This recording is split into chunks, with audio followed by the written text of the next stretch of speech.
Awesome. Oh, hello. I'm Brian Hink, and this is a strategy video on the game Words with Friends. The biggest misconception that I have found with Words with Friends players is they think that the key to winning is to have a large vocabulary. And that's not true. Not true at all. It can help. It can definitely help. But there are three other keys that are far more important. So one of them is playing defensively. You're not just trying to make big words. That's not how you're going to win, anyway. You're going to win by making decent-sized words in key places, and I'll talk about that more later, and then playing defensively, so leaving your opponent or opponents with very little to work with. Also, you need to know every two-letter word. You should really commit them to memory, because you will be amazed at how often you use them.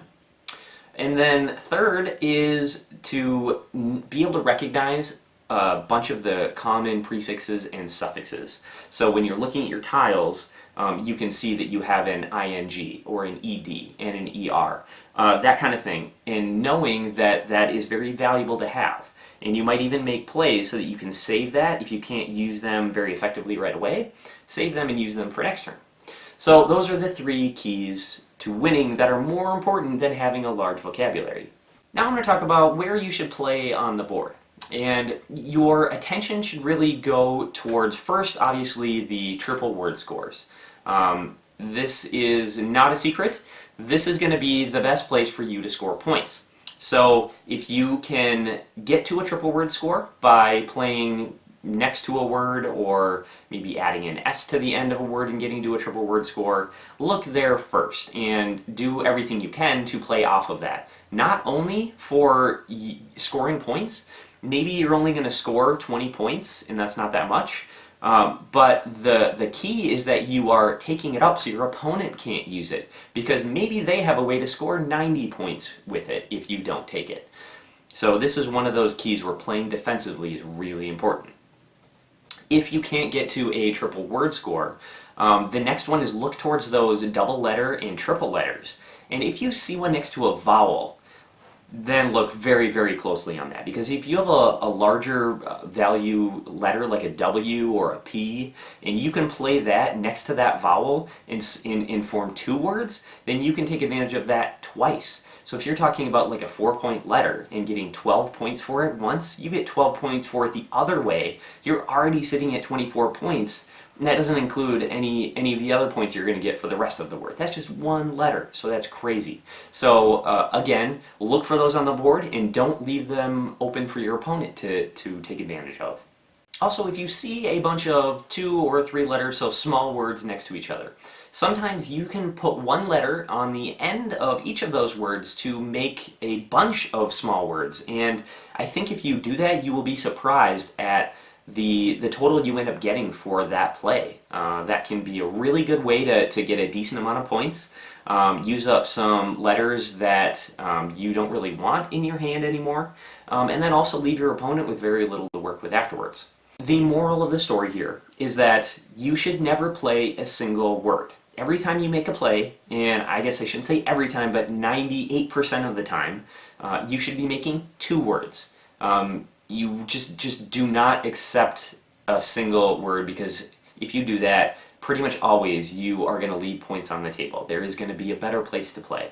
So just be in that mindset that every time you play, you're making at least 2 words. Next up is tile management. And I mentioned this earlier, but it is very important to be able to identify prefixes and suffixes that are common. So like the ed, the er, ing, tion, tian, ium, that kind of thing. Those, because if you can just organize your hand so that you have those grouped, it makes it much easier to identify some words that you have available to you. So that is something that I highly recommend. It's also a really good way to make those 7-letter words, because someone without a large vocabulary might not know a lot of 7-letter words, but they do know it's much easier to know a bunch of prefixes and suffixes that you can just combine together to make a 7-letter word. Another one would be making sure that you don't have too many repeating letters. Hopefully, you don't have any repeating letters. What are you going to do with 3 I's in your hand? How many words have 3 I's in them? Not many. So you don't want that. And so yeah, you might think that it's a luck that you just, oh, I'm unlucky, I drew 3 I's. Well, it's part of it, that's part of it, but a larger part, a way to mitigate that risk is to think about what you're going to leave yourself for next turn on your current turn. So if you have 2 I's, try to get rid of one, even if it means putting down a slightly less valuable word this turn, because you will more than make up for it, and you will stay more consistent if you can get rid of it this turn and leave yourself with better plays for next turn. Along those lines, you would also want to try to have about 1/3 of your letters be vowels and 2/3 of them be consonants. So if you find yourself with a bunch of vowels, it's really hard to score big point words. But you shouldn't return all your tiles to the bag and draw new ones. You should be able to handle this while still getting some points. It won't be as many as if you had a more balanced hand, but just try to make some words with more vowels, use consonants that are already on the board. And again, even if you are able to use your last 2 consonants to make a word with worth 20 points, it's better to get rid of 3 vowels and 1 consonant to make one worth 15 points. So take a hit this turn to give yourself with better options next turn, because otherwise you're going to just keep digging yourself a hole and you're never going to have a good hand to play unless you can get rid of some of those letters that aren't going to be as helpful to you. So those repeating letters, and then also a big chunk of consonants or a big chunk of vowels. Lastly, I'm going to talk about how to end the game, and hopefully you have played a good enough game, dominated, so that this is not an issue. But if it's a close game at the end, you can make up the difference by playing a better end game. So when you go out, if you're the first one to go out, they have to they lose points equal to the tiles that they have left, and you gain them. So that can be a huge, huge point swing. In order to do this, let's say there are 4 letters left in the bag. Don't play a 4-letter word so that they have the advantage in going out first, because now if they play a 5-letter word on their turn, they don't have to draw any from the bag, and they have 2 left, and they're probably going to go out before you do.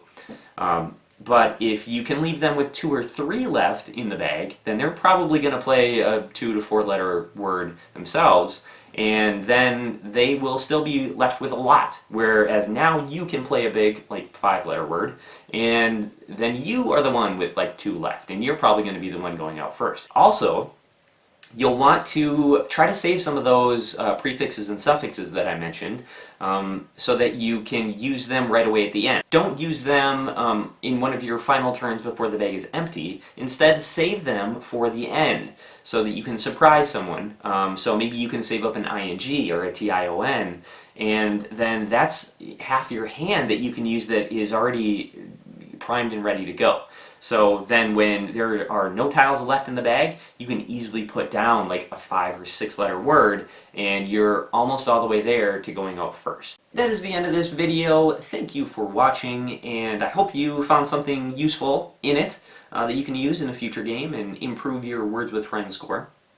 If you want a more in-depth version of this analysis, and a text version, you can find it on my blog, theforbiddenlimb.com, so please check that out.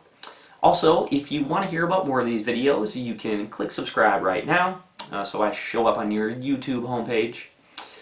Otherwise, that's it, so hopefully we can hang out again in a future video, at least virtually. So until then, I will see you later.